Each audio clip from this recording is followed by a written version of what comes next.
우리가 가족들에게 복음을 전할 때 그들은 종종 종교는 다만 사람들에게 선행을 가르치거나 심지어 그것이 너무 미신적이라고 말합니다. 우리는 이것에 어떻게 반응해야 할까요? 우리의 가족에게 복음을 전하는 것은 우리가 전파하는 것에 초점이 있지 않습니다. 그들이 구원받는 것의 여부는 우리가 어떤 교리를 전파하느냐에 달려있지 않습니다. 오히려 우리와 그들과의 상호작용과 우리가 표현하는 인간 미덕들에 달려 있습니다. 한 형제가 이렇게 간증하였습니다. 그는 구원받은 후 가족의 구원에 대한 부담이 컸다고 했습니다. 그는 가족들에게 간절히 복음을 전하였습니다. 그러나 그의 어머니는 이렇게 말씀하셨습니다. 그래, 내가 주님을 믿었을지도 모른다. 그러나 내 자신을 보렴. 너는 내가 너를 키운 사람이라는 것은 잊어버리고 항상 나를 죄인이라고 부른다. 그날 그 형제는 주님 앞에서 회개하였습니다. 그날 이후로 그는 주님의 인도하심에 의해 집회가 끝나고 집에 올 때마다 찬송을 불렀습니다. 그런 다음 설거지를 도와드리고 화장실 청소를 하고 늘 집안을 깔끔하게 정돈하였습니다. 처음에 어머니는 그가 왜 이렇게 하는지 의아해 하셨습니다. 왜냐하면 이 형제가 전에는 집안일을 해본 적이 없었기 때문입니다. 그가 몇 달을 이렇게 하자 어머니는 아들의 인생에 변화가 있었다는 것을 알게 되었습니다. 결국 어머니는 호기심에 교회에 갔고 주 예수님의 사랑에 감동되어 구원받았습니다. 가족의 구원의 열쇠는 우리에게 있습니다.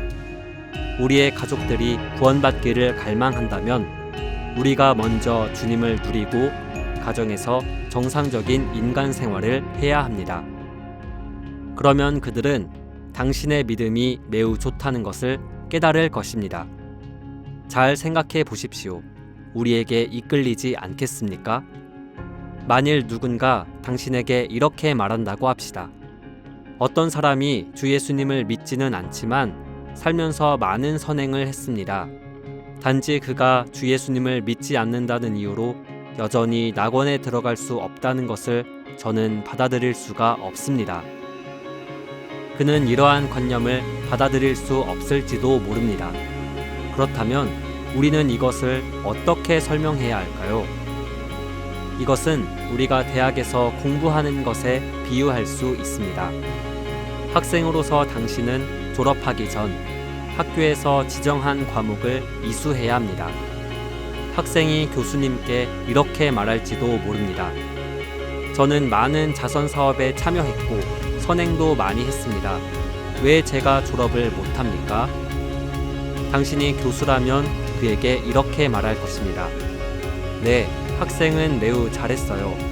그러나 학생은 내가 할당한 과제를 제출하지 않았고 시험을 보러 오지도 않았어요. 내가 어떻게 학생을 졸업시키겠어요? 하나님은 그분의 계획에 따라 사람을 창조하시고 이 땅에 두셨습니다. 사람은 반드시 하나님의 말씀을 믿고 그리스도를 믿어야 합니다. 이런 식으로 여러분은 그리스도의 구속을 체험할 수 있고 사람이 타락하기 전 하나님께서 원래 사람에게 주시려고 했던 그분의 영원한 생명을 받아들일 수 있습니다. 만일 사람이 하나님의 말씀을 믿지 않는다면 비록 그가 많은 선한 일을 하더라도 결국 하나님의 정하심에 따라 그가 하나님의 왕국에 들어갈 길은 없을 것입니다. 이러한 상황이라면 왜 우리는 복음을 전하지 않습니까? 이러한 말을 듣고 나서 우리는 어떻게 해야 할까요? 누군가 우리에게 이 좋은 소식을 전했다면 왜 다만 받아들이지 않습니까? 주님께서 당신을 축복하시기 바랍니다.